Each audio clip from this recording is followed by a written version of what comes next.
Para personas inquietas, Capital Radio. El remate, con Miguel Ángel González Suárez.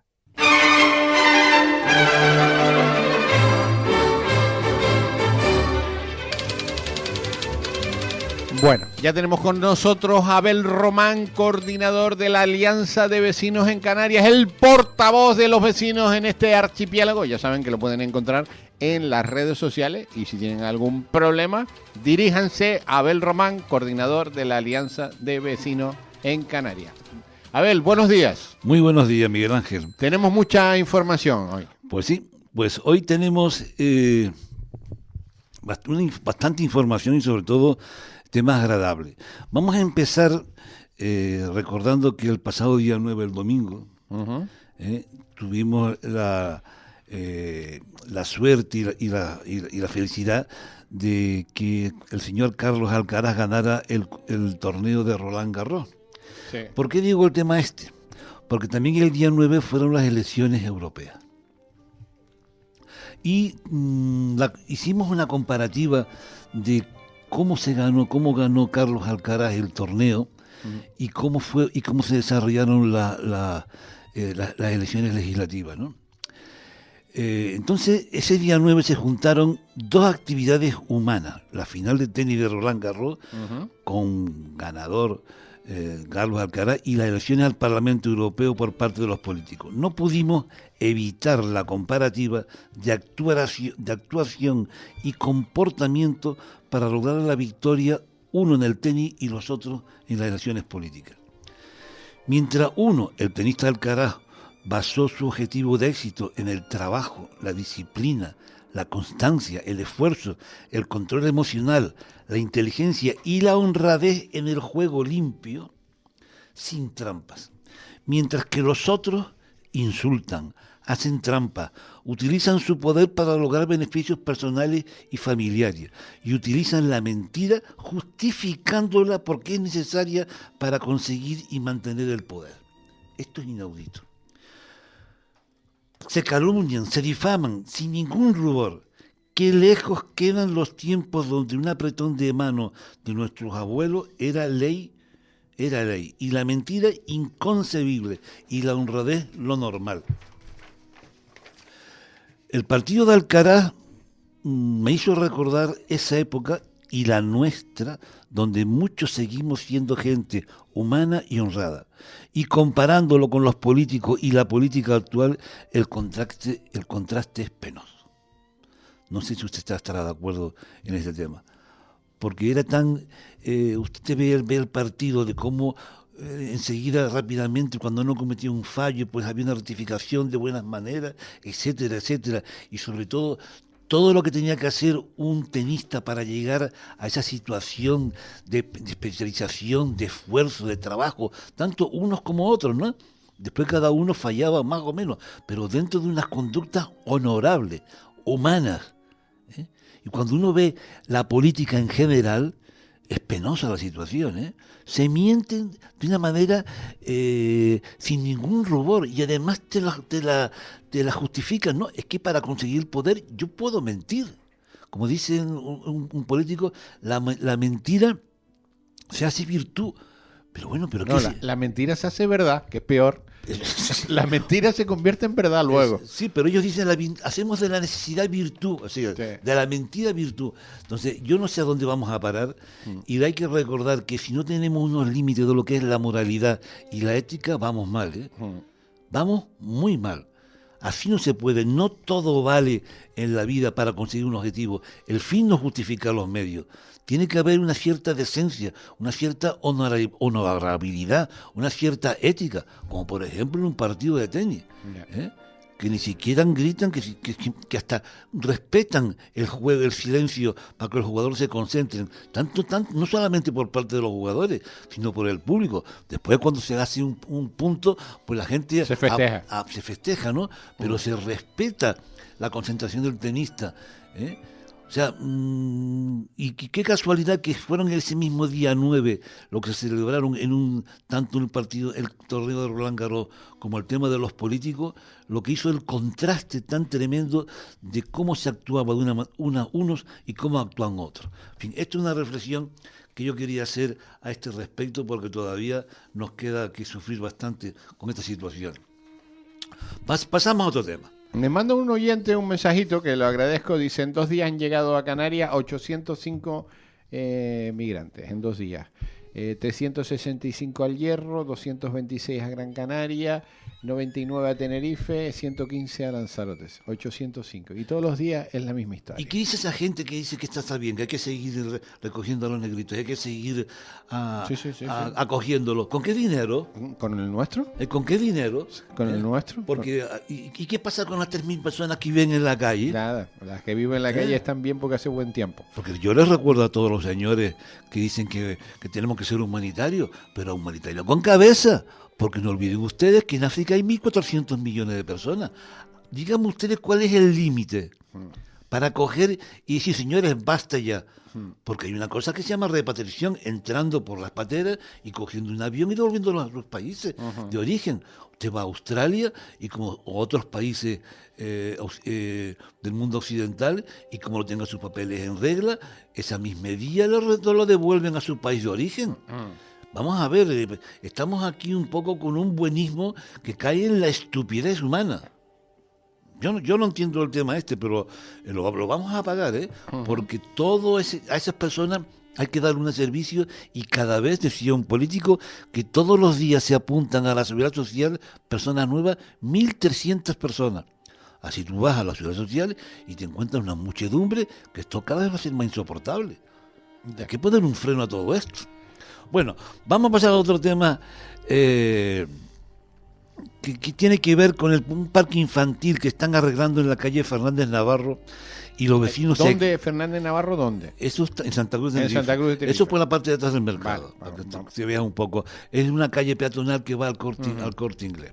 Bueno, pues está el retraso de la obra de este parque infantil, porque había un parque infantil ahí y entonces lo han renovado, ¿no?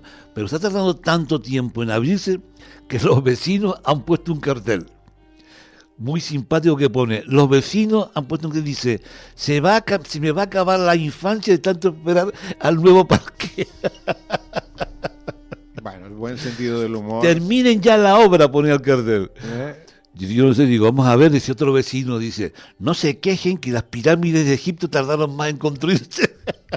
Bueno, buen sentido del humor. Sí, porque a veces... hay que tomárselo con sentido del humor todo esto, porque... Sí, no, es que en el tema de las obras yo no sé qué es lo que pasa, pero se hacen eternas, años y años y años, y yo, Dios mío, ¿pero qué pasa?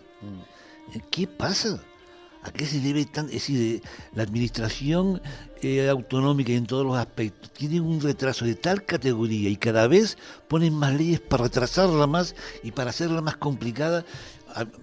Ayer leía yo un tema diciendo que se van a hacer 100 viviendas, un organismo estatal. Digo, 100 viviendas en un año, pero si hacen falta 40.000. Pero si hacen falta 40.000. Yo que me dediqué en temas inmobiliarios como comercial, en temas de inmobiliaria, en mi época, antes de 2007, una sola empresa fabricaba 100 viviendas al año. ¡Una! Y habían 200. O sea, el Estado actualmente no tiene capacidad para suplir la demanda, o bien se hace como antes, en la cual... Una vivienda pública, desde que se inicia todo el proceso, se va a 7 años. El suelo, la compra del suelo, no sé qué, no sé cuánto, lo de la moto, lo otro, se va a 7 años, una vivienda pública. Imagínate tú el lío que se está montando, y no se ha hecho ni una... Antes eran 16 meses. Es decir, sin ser público, una persona privada, tú comprabas un terreno, mirabas la ficha técnica, que es lo que podías... Pero si ahora están tardando por licencia... 2 años y 3. Sí, por la licencia nada más. Por la licencia. ¿Quién aguanta comercialmente esperar 2 años? No, es que hay una cuestión de, tú compras un terreno, sí, y esa inversión tiene que estar parada 3 años. Sí. Y pagando tú el terreno. Y pagando... Si tienes que hipotecarte para comprar un terreno o algo. Exacto, pues. entonces son 3 años en los cuales esa inversión está parada. Y después, es decir, me decía a mí un arquitecto, Bueno, el otro día trajimos a Hugo Luengo, ¿no? De que a veces hay inversionistas que vienen aquí y dicen, bueno, si nosotros ponemos esta inversión, ¿en cuánto tiempo la vamos a recuperar? Dicen, no sabemos, puede ser 4, 5, 6, 7 años. Respuesta de los inversores, adiós señores, aquí no hay seguridad jurídica para una inversión. Pero claro, yo tengo un dinero que de mis clientes y tengo que decirle que si pongo esta inversión, me acuerdo que ese capital iban a invertir 1.000 millones de euros. 1.000 millones de euros. Es decir, ese capital, yo tengo que decirle a mi socio en cuánto tiempo lo voy a recuperar, pero ustedes me dicen que es una interrogante la solución, me voy a otro sitio. Entonces, claro, ante esa situación, yo no sé qué están esperando estos políticos, la verdad. Es decir, esto es un tema demencial. Bueno, vamos a hacer otro tema que hoy íbamos a traer aquí a la persona como protagonista, pero por problemas laborales no pudo venir. A ver si lo podemos traer otro día. Ustedes habrán oído hablar de Ciro Molina, que es una víctima de un cura pederasta de Tejina, en el cual que iba a venir hoy. Iba a venir hoy, pero por problemas laborales no pudo venir. Pero vamos a adelantar un poco lo que vamos a decir y leer una carta que ha puesto en el diario de Aviso sobre ese tema, ¿no? Entonces, este señor Ciro Molina pide la dimisión del obispo de Tenerife por amparar a un cura abusado de pederasta. El obispo había permitido que ese sacerdote continuara ejerciendo el ministerio sacerdotal. La Asociación Infancia Robada y dos grupos de víctimas de abusos sexuales han pedido al obispo de Tenerife, Bernardo Álvarez, que rinda cuenta y presente su dimisión por haber permitido que un sacerdote denunciado por supuestos abusos de pederasta siguiera ejerciendo y gozando de protección. Pero Abel, yo nunca he entendido una cosa que te pregunté el otro día. ¿Esto por qué no se denunció en la policía o en los juzgados? Te lo explico. En este caso en particular. A ver, porque esto sucedió hace muchos años también. Sí, en el 2004. En el 2004. ¿Por qué no se denuncia? Porque mira, primeramente... ¿O por qué no se denuncia ahora? No, ya está denunciado. Bueno, ya te voy a explicar ahora cuál ha sido el desarrollo de todo esto, ¿no? Porque las denuncias que me estás hablando... Exactamente. Primeramente, una familia muy religiosa. Sí. Ciro Molina estaba estudiando, incluso yo estudié en el seminario, y entonces, ante este caso, pues la familia cometió el error, óiganme bien, señores, de denunciarlo al obispo. Y fue a hablar pero no a esto, al anterior. No, a Bernardo. Al anterior, que era Felipe. Al anterior. Estaba en el 2004, pero... Y que el obispo Bernardo era el vicario. Sí. Y después, en el 2005, el obispo fue Bernardo y tenía conocimiento... Pero fueron a denunciarlo allí, ¿qué fueron? ¿Llevaron un escrito, llevaron un papel? No. ¿O fueron a ver, mire, es que a mi hijo han acusado, han abusado de él? ¿Qué le hicieron? Exactamente. Y ya le dijeron al obispo, mire, obispo...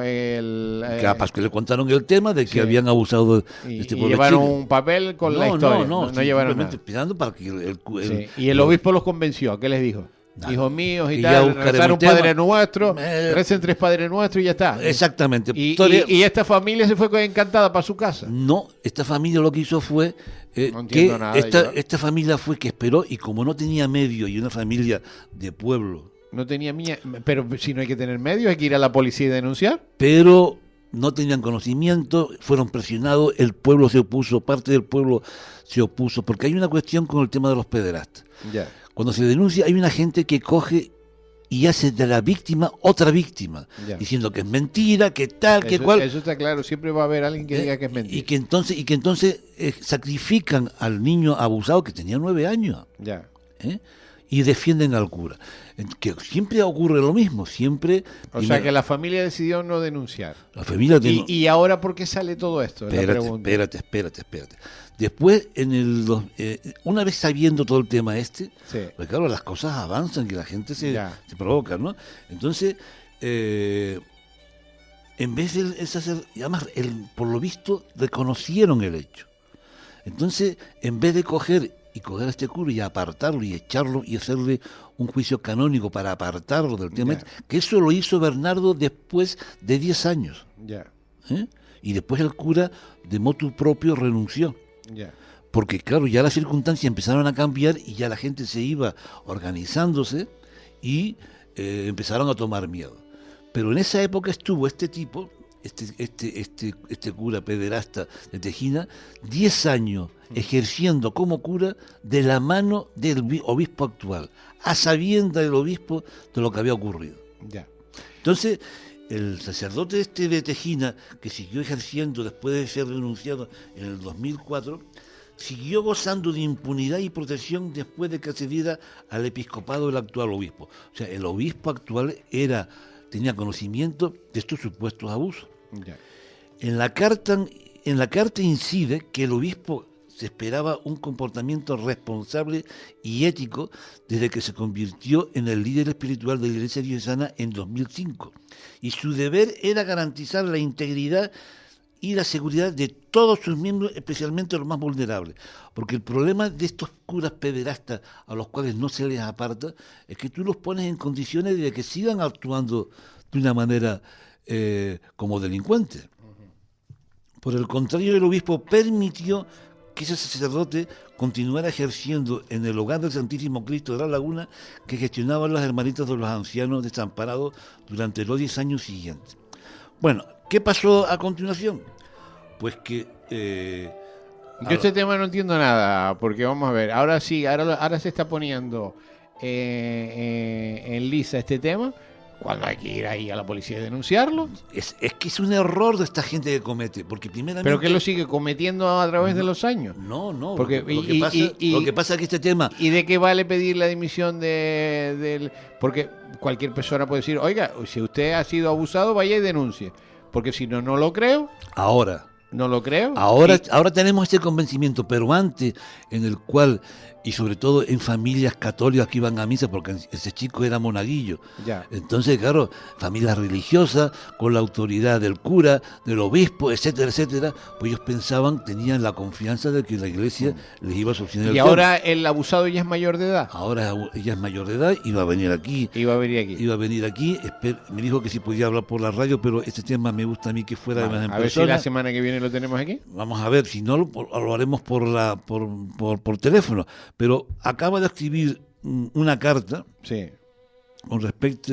¿Quién acaba de escribir la carta? El que tenía que venir. El que tenía que venir, Ciro Molina de León, Sí. con respecto a la salvación del Corpus, Sí. que lo acaba de publicar el Diario de Aviso, Sí. y en el cual dice lo siguiente. El Corpus Christi de este año, celebrado en la Orotava, dejó una escena que conmovió a cuantos allí se congregaban. El señor Álvarez, el obispo de Tenerife, rompió a llorar. Ya. Un hecho insólito que impele la reflexión sobre la humanidad y la vulnerabilidad, y que también podría ser una reminiscencia de las lágrimas de las víctimas de abusos sexuales en la Iglesia. Sus momentos de soledad absoluta, su dolor, su desconsuelo, el señalamiento y persecución sufrido, que solo vivió él con parte del pueblo, porque te señalan y te persiguen por haber denunciado, porque dicen que eso no puede ser. Pero si no ha denunciado todavía, es una denuncia... Sí lo denunció a la iglesia, pero no... A la iglesia. Porque no lo denunció... Pero eso es igual que cuando yo voy a un restaurante y hago una denuncia en las hojas de reclamación, ¿eso no vale para nada? Ya, pero esto está sabiéndose ahora, y esto Ya. Antes era un tema bastante complicado. En todo ello hay varias preguntas que son necesarias expresar. ¿Por qué, desde que se tuvo conocimiento de que este cura ejercía violencia sexual contra niños en los años 70, la Iglesia no lo puso en conocimiento de la autoridad judicial? Porque también la Iglesia tiene responsabilidad en poner ante la autoridad judicial hechos de gente que está dentro de ella. ¿Por qué lo trasladaban de parroquia en parroquia? ¿Por qué nunca se pusieron a los niños su inocencia y dignidad como pilar de la acción correctiva, coercitiva y punitiva? ¿Por qué, habiendo concurrido en delitos graves y conductas inmorales, nunca se les suspendió ad divini o se les comulgó? ¿Por qué, a pesar de que en el 2004 se presentó una denuncia contra CHG, el señor Álvarez permitió que continuara ejerciendo como sacerdote hasta que se presentó una segunda denuncia en 2014? ¿Por qué se le premiaba continuamente? En definitiva, ¿por qué nadie evitó que ese sacerdote continuara abusando sexualmente de los niños? Rodeado de sus feligreses, de las autoridades civiles y militares y del nuncio apostólico, todo un obispo, quien antaño no daba muestra de humildad alguna, se presentó ante ellos con el llanto de un niño que no haya consuelo y a su dolor. Para que sepan ustedes, el obispo, en el tema ese del Corpus, de pronto se echó a llorar. Aquí dice un oyente que no solo hay pederastas en la iglesia, que lo hay en Claro, un montón de sitios. claro, en el mundo de la educación, en el mundo del deporte Buah, y en el mundo de la deporte, familiar. en el deporte sobre todo. Exacto. Probablemente porque sus ojos no existen o porque siguen siendo vistas viendo como enemigas de la fe. ¿Quién se habría atrevido a imaginar alguna vez que aquel en que en el pasado sería en la soberbia de su báculo, hoy pediría clemencia y compasión ante los representantes de la sociedad civil y militar? ¿Cómo se puede calificar las lágrimas de quien no ha pedido perdón ni reconocido los hechos, ni ha sido un activo promotor de la reparación y resarcimiento del dolor infligido? ¿Cómo definir a quien en sus manifestaciones públicas se condena? Aquí hay una cuestión importante. Yo me pregunté por qué se echó a llorar el obispo y por qué estaba aquí el nuncio, nada más y nada menos. Aquí hay unas denuncias que además este caso ha salido en El País, está dentro de los documentos en los cuales maneja el diputado del Común y El País este caso.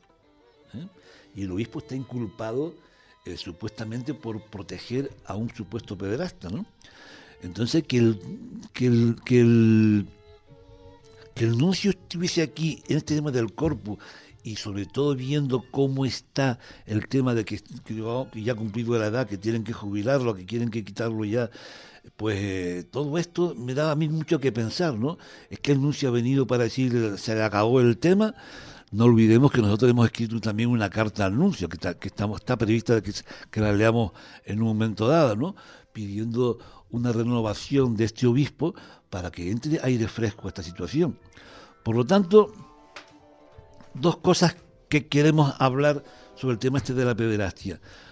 Como dice usted, don Miguel Ángel, cuando ustedes se encuentren con un caso de pederastia, denuncien a la Administración de Justicia. Por supuesto. Ya sea un cura, ya sea un profesor, ya sea un deportista. Si es en un colegio, no solamente denuncien en el colegio, sino vayan a la Administración de Justicia. Si es un tema de deporte, denuncien a la autoridad competente deportiva y a la Administración de Justicia, que ellos son los que tienen que poner orden en todo esto, porque la justicia civil es la que tiene la garantía de poner orden en estos asuntos.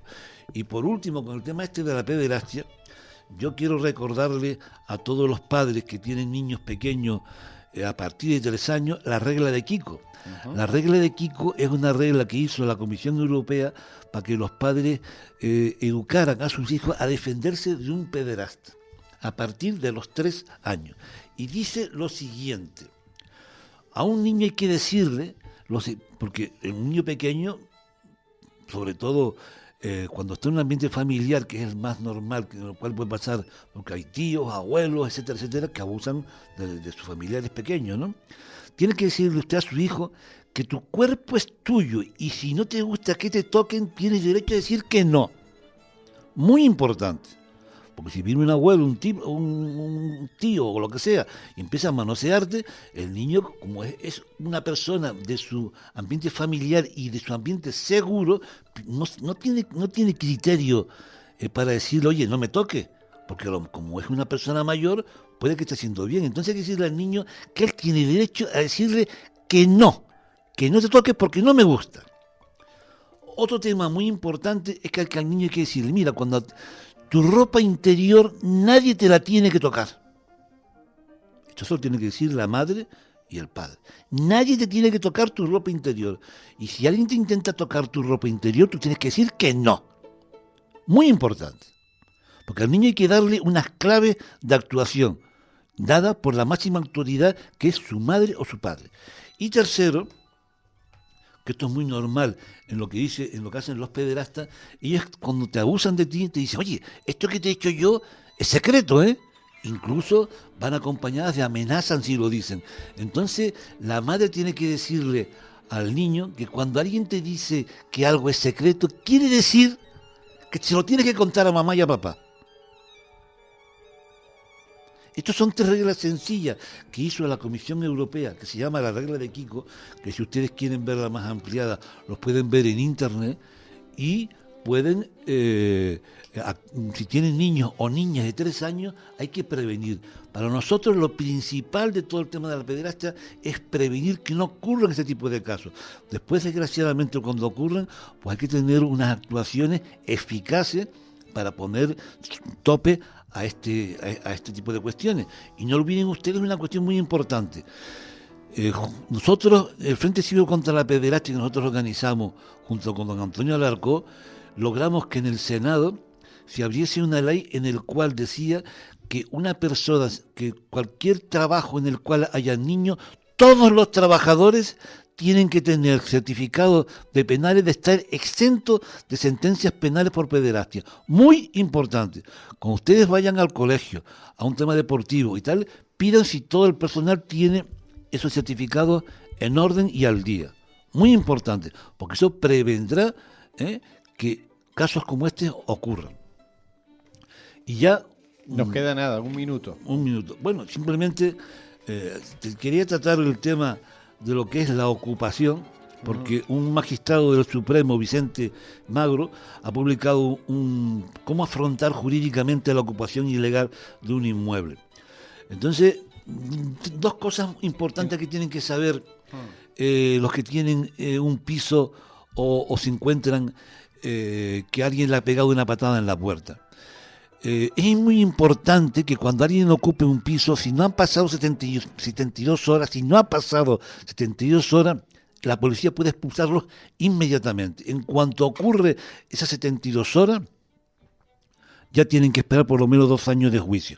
Entonces hay una cuestión que emplean los que ocupan, y es que cogen un día anterior, 2 días antes, piden una pizza a esa dirección, Ya. para tener ese recibo como justificante. Que llevan ahí 2 días. Exactamente. Entonces, ¿cuál es la seguridad que puede tener eso? Pongan ustedes una alarma de seguridad en el cual cuando entran en la puerta aparece una señal en la empresa de seguridad y ahí queda constatado cuándo entraron realmente. Ya. Primer punto. Y otro punto importante, cuando sean ustedes, contraten un inquilino y ustedes tengan... Nos tenemos que ir, a ver. Sí, la próxima semana lo ampliamos esto. Bueno, perfecto. Bueno, Abel Román, coordinador de la Alianza de Vecinos en Canarias. Un abrazo muy fuerte. Buen día. Hasta pronto. El remate, con Miguel Ángel González Suárez. Capital Radio.